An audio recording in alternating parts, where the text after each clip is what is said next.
Assalamualaikum.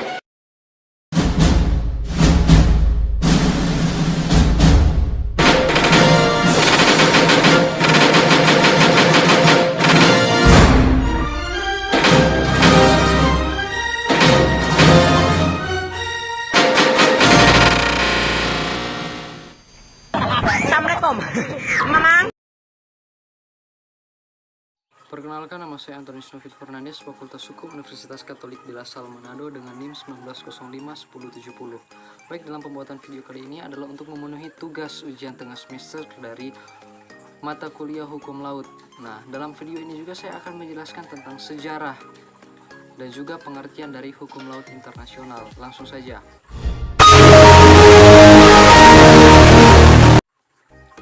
Hukum laut pada umumnya adalah hukum yang mengatur tentang daerah-daerah laut internasional yang mana diatur dalam perjanjian internasional, yaitu Konvensi Perserikatan Bangsa-Bangsa tentang Hukum Laut. Dalam bahasa Inggrisnya adalah United Nations Convention on the Law of the Sea, disingkat dengan UNCLOS.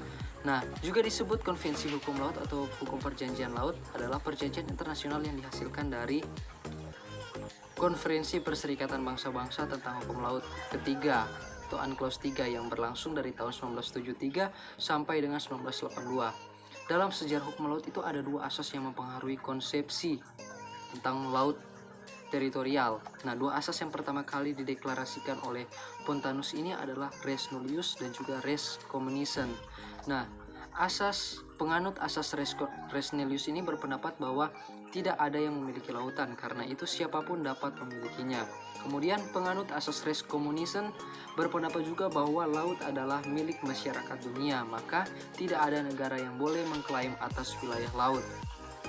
Pada masa pembentukan hukum laut internasional, banyak negara yang memperjuangkan untuk menguasai lautan dengan berbagai macam alasan dan kepentingan mereka. Nah, pada waktu yang bersamaan juga itu terjadi adu argumentasi di antara para penulis atau ahli hukum yang masing-masing mempertahankan dan membenarkan tindakan-tindakan yang mereka lakukan untuk negara mereka masing-masing. Nah, doktrin tentang wilayah laut yang paling terkenal itu adalah Mare Liberum dan juga Mare Clausum. Nah, doktrin laut bebas yang dikemukakan oleh seorang ahli hukum Belanda yaitu Hugo Grotius atau Hugo de Groot. Dalam bukunya yang berjudul Mare Liberum mengatakan bahwa laut tidak dapat dimiliki oleh negara manapun. Semua orang dapat dengan bebas mengakses dan memanfaatkan sumber daya yang ada di dalam laut. Nah, kemudian doktrin laut tertutup atau Mare Clausum yang dikemukakan oleh seorang ahli hukum Inggris, John Sheldon. Jadi Sheldon itu berpendapat bahwa laut dapat dimiliki. Sheldon menunjuk pada praktik-praktik negara-negara yang menerapkan kedaulatan perairan mereka seperti Swedia, Rusia, Jerman, Genoa, dan juga Venetia. Nah, periode ini dalam sejarah hukum laut itu dikenal dengan zaman pertempuran buku-buku. Hal ini disebabkan para ilmuwan dan ahli hukum saling berlomba untuk mempublikasikan pendapatnya dengan menulis buku. Nah, dalam waktu yang tidak lama juga muncul pendapat dari Pontanus, seorang sarjana Belanda yang bekerja pada dinas diplomatik Denmark, yang mengemukakan teori pembagian wilayah laut, yaitu laut yang berdekatan dengan pantai dapat dimiliki dan di luar itu merupakan laut bebas yang tidak dapat dimiliki oleh siapapun. Nah, polemik yang terjadi antara penganut Mare Liberum dan Mare Clausum kemudian diakhiri dengan Cornelis van Bionkersek dalam karyanya De Dominia Maris Desertio. Dia mengasimilasi bahwa wilayah daratan dengan laut yang bersambung dengan pantai. Nah, jadi Bionkersek ini menyatakan bahwa kedaulatan negara berakhir sampai sejauh tembakan meriam yang ketika itu hanya mencapai jarak 3 mil laut.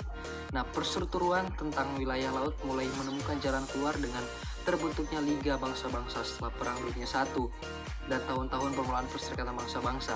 Dengan adanya penambahan lembaga di Perserikatan Bangsa-Bangsa, diadakanlah Konvensi Hukum Laut untuk menyelesaikan masalah-masalah yang berhubungan dengan zona laut, yaitu Konvensi Hukum Laut pertama tahun 1958. Nah, jadi Konvensi Hukum Laut yang pertama ini membahas tentang laut teritorial dan zona tambahan. Kemudian yang kedua perikanan dan Konvensi Sumber Daya Alam Hayati dan Laut Lepas. Nah, yang ketiga laut lepas dan keempat landasan kontinen. Jadi belum ada ketetapan yang pasti untuk topik-topik yang dibahas, sehingga Para negara anggota konvensi sepakat untuk mengadakan konvensi hukum laut kedua untuk membahas kelanjutan masalah lebar laut teritorial dan zona perikanan. Kemudian konvensi hukum laut kedua pada tahun 1960. Nah, jadi konvensi lanjutan dari konvensi hukum laut satu ini dianggap gagal karena diveto oleh USSR, Union of Soviet Republic atau Rusia. Oleh sebab itu dibentuklah konvensi hukum laut yang ketiga, yaitu pada tahun 1982. Nah, konvensi yang dimulai pada tahun 1974 di Caracas ini diikuti oleh beberapa negara yang wilayahnya berupa negara maritim, negara kepulauan, dan negara selat. Nah, jadi jumlah negara yang berpartisipasi dalam konvensi ini adalah 160 negara dan dibagi dalam beberapa grup dengan isu masing-masing, yaitu grup dengan negara pantai, kemudian grup dengan negara maritim, grup landlocked state and geographical disadvantaged states. Nah, selain isu-isu yang dibawa oleh masing-masing negara, ada 5 zona maritim yang telah ditetapkan dalam konvensi ini, yaitu zona yang berada di bawah kedaulatan penuh suatu negara, yaitu laut teritorial, laut pedalaman, dan selat untuk pelayaran internasional. Kemudian yang kedua, zona dengan yuridis khusus untuk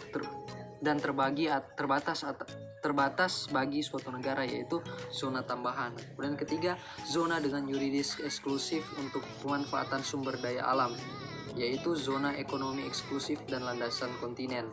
Kemudian yang keempat, zona yang berada di bawah pengaturan hukum internasional khusus, yaitu dasar laut, samudra dalam, dan tanah bawah di bawahnya, atau International Sea Bed Area. Nah, kemudian yang kelima, zona yang tidak berada di bawah yuridis dari negara manapun, yaitu laut lepas.